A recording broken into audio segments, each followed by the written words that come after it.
Sometimes the ammunition we need to do a particular job can be carried to the target or placed in the target's path. Sometimes it can be dropped on the target. But in most cases, it has to be fired or propelled. This involves the solution of three different kinds of problems which are covered by three closely related divisions of ballistics. Interior ballistics is concerned with the launching of the ammunition. Exterior ballistics is concerned with its behavior in flight. And terminal ballistics deals with the action of the ammunition at the target. Let's look first at the problems involved in launching our ammunition with launching devices that are complex, precision-made instruments, but which operate on a principle as simple as that employed in a pea shooter. When the pressure behind the projectile becomes strong enough, the projectile will move. In any gun, howitzer, mortar, or small arms weapon, the pressure behind the projectile is caused by the burning of the propelling charge or propellant, which forms a tremendous amount of gas in the chamber. This pressure is measured in thousands of pounds per square inch and is exerted equally on all surrounding surfaces, but with different results. The forces represented by the vertical arrows have no effect on the projectile. The pressure or force to the right is against the projectile, the most readily movable of the surrounding surfaces, and sends it out of the bore.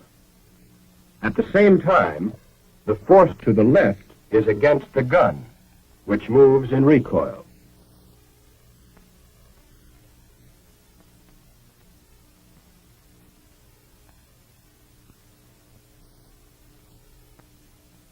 By making a few changes in our simplified gun, we can see what happens when we launch a rocket. In effect, the lightweight rocket replaces the gun, and the lightweight gas replaces the projectile. The pressure inside, being equal in all directions, forces the gas out of the chamber at an extremely high velocity. At the same time, the pressure exerts an equal force to the left to propel the rocket.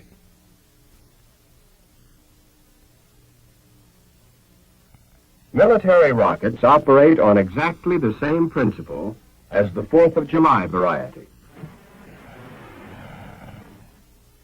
The bazooka also uses the rocket principle, while the recoilless rifle is a combination gun and rocket. The propellant used in guns and most rockets is some form of nitrocellulose, commonly called powder. Modern powder is made in grains, the grains taking many different forms to get the various pressures needed in the many different modern weapons. Apart from chemical composition, grain size is the most important single factor in determining how rapidly a powder charge will burn. Just as wood shavings will burn more rapidly than the same weight of logs because there's more burning surface exposed, so will small grains burn more rapidly than a large grain of the same weight.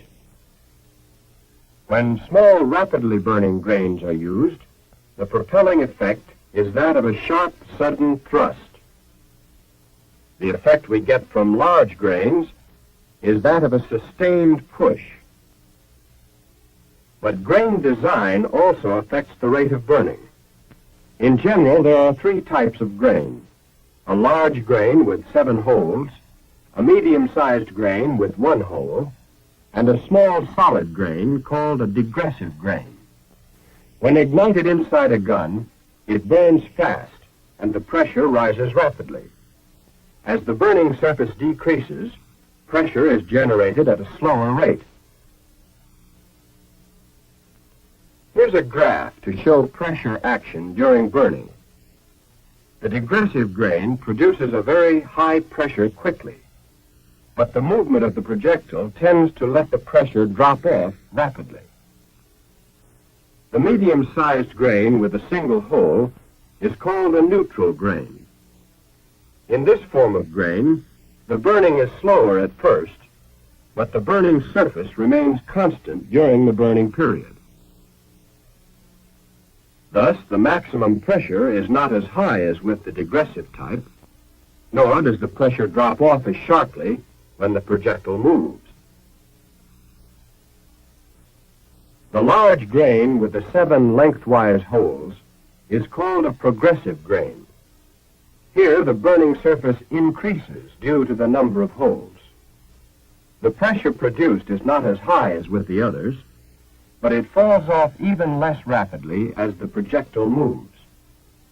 This grain is preferred in modern high-velocity weapons because it gives the projectile a steady push, produces higher muzzle velocities, and has a lower maximum pressure than is possible with other types of grains. There are many other grain designs, the fast-burning powder sheets for mortars, for example. Neutral tube-shaped grains for certain types of rockets, as well as a variety of other kinds, each designed to provide the particular burning characteristics best suited to the weapon concerned. Now let's see what kind of pressure action we need for different guns. When we burn a suitable charge of progressive grains, the pressure is moderate and sustained, sending the projectile out of the bore with a continuous push. This kind of pressure action is just what we need to get high velocity in long-barreled artillery. But now we'll see what happens when we use the same charge in a short-barreled weapon. There's considerable muzzle flash, and the powder continues burning even after the projectile has left the bore, indicating that energy is being wasted. For a short-barreled weapon, a small digressive grain should be used. This builds up maximum pressure quickly to accelerate the projectile in a short space without undue burning afterward. This kind of pressure action is just what we want for low-velocity weapons, such as mortars or pistols. But if we use digressive grains in a long-barreled gun, there's a chance that the higher maximum pressure produced will blow it up. For a rocket, we need a low, steady pressure, so we use a special neutral grain. The low pressure will not burst the lightweight rocket, yet give smooth acceleration. For the V-2 and other large rockets, it's better to use certain liquid propellants, mixing them at a constant rate to assure constant burning.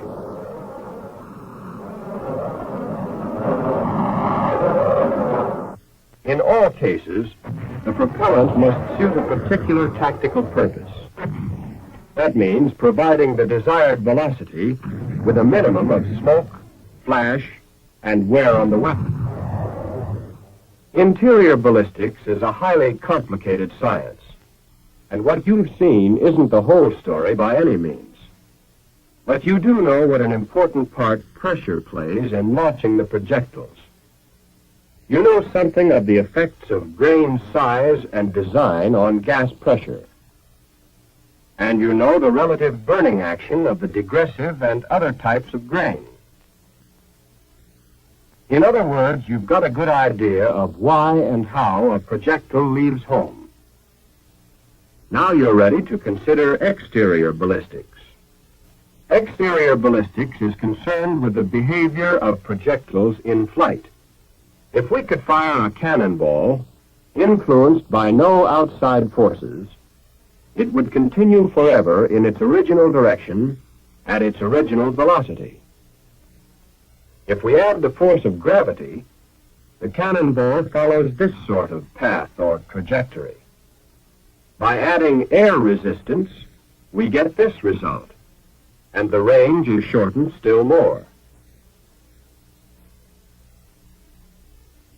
To overcome air resistance and get greater range, we might streamline our cannonball, stretching it into a projectile. But look what happens. Our projectile tumbles, and the range is shorter than ever. We need something to stabilize our projectile in flight. One solution is to equip the projectile with fins. The use of fins solves the problem very effectively for mortars and some types of rockets, and the result is much greater range. Having the projectile spin is another solution to the tumbling problem. This, however, causes the projectile to swerve from a straight course, drifting to one side according to the direction of the spin. That isn't as bad as it might seem because we know it's going to happen, and we allow for the drift in aiming. To get the required spin, spiral grooves are cut in the bore of the gun and a soft rotating band put around the projectile. The band engages the grooves and the projectile rotates or spins.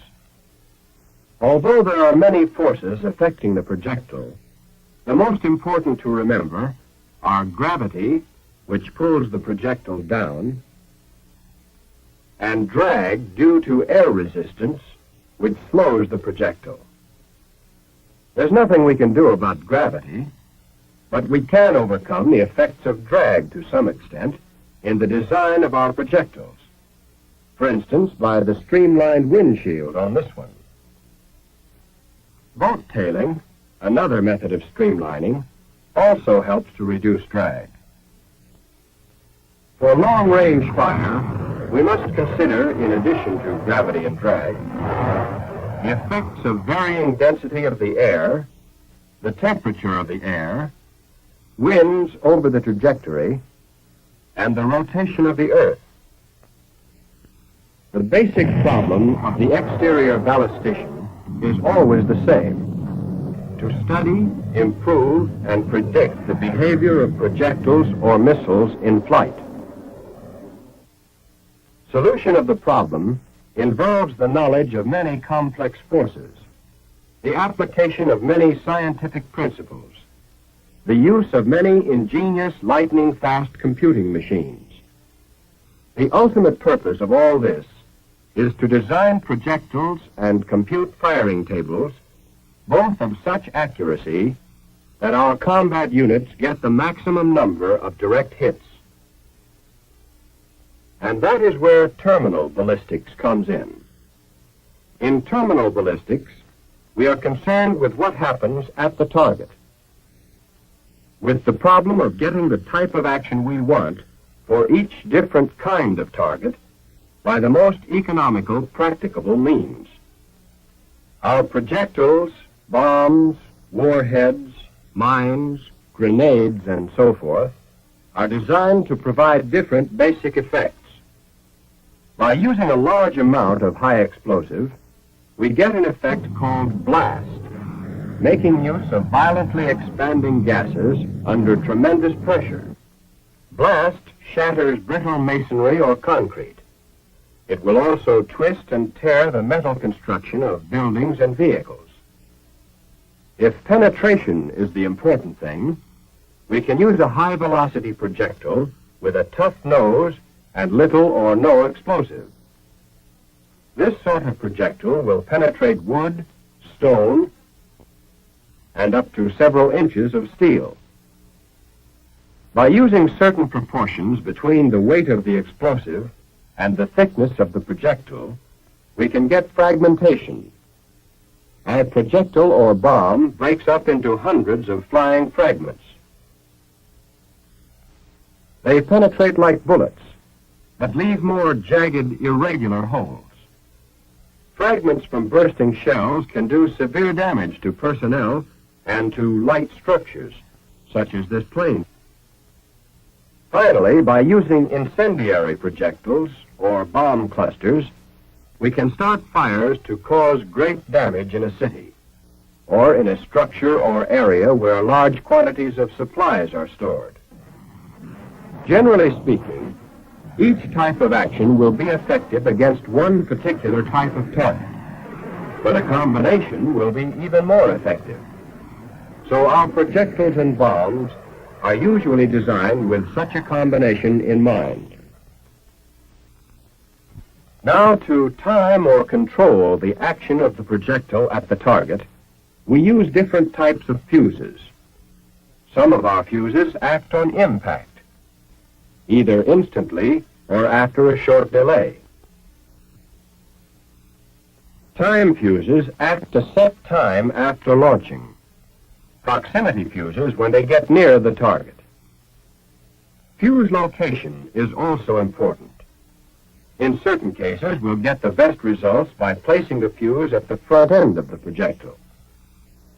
In other cases, it works better in the base. Bomb fuses are sometimes placed on the side, and in the larger bombs, more than one fuse is necessary. The fuse type and fuse location determine to a large extent the type of action we get at the target. Now let's consider a typical application of these fundamentals of terminal ballistics in dealing with an enemy plane. Fragmentation is the effect we want. Besides endangering personnel in the plane, flying fragments can wreck the engines, weaken structural members, and may penetrate the fuel tanks, generating enough heat to start a fire. The shell to do this particular job must carry enough high explosive to shatter the shell case and produce high-velocity fragments of the most effective size. Now, what about the fuse for this job? We might use a time fuse, but our best bet will be a fuse of the proximity type, one that will go off automatically when it's near the target. If we're dealing with an armored target or one of reinforced concrete, the first problem is to penetrate. So we need a tough-nosed, armor-piercing projectile that will be strong enough to withstand impact, one that will penetrate without breaking up. Fragmentation is effective after penetration, so a small explosive charge is added. In this case, the fuse must be placed in the base of the projectile and should have a short delay action after impact. The combined effect of penetration and fragmentation gets both the pillbox and its occupant. If we don't have high velocity, we can get penetration by sharply focusing the force of the explosion. This is done by the proper shaping of the high explosive charge. It's up to the terminal ballistician to determine from his experience and his experiments which combination of effects will be the most destructive for each kind of target. And there are other elements to be considered by the terminal ballistician. In all cases, the ammunition he prescribes must be suitable for mass production. It must also be safe to handle, transport, and store. Technically, it must present no impossible problems in any phase of ballistics. The first concern of the interior ballistician is the safe and successful launching of the ammunition. The important point to the exterior ballistician is predicting its behavior in flight. By means of firing tables, this information is passed on to the appropriate using units. They, in turn, must launch the ammunition with full confidence that the terminal ballistician has provided it with the proper destructive potentialities at the target.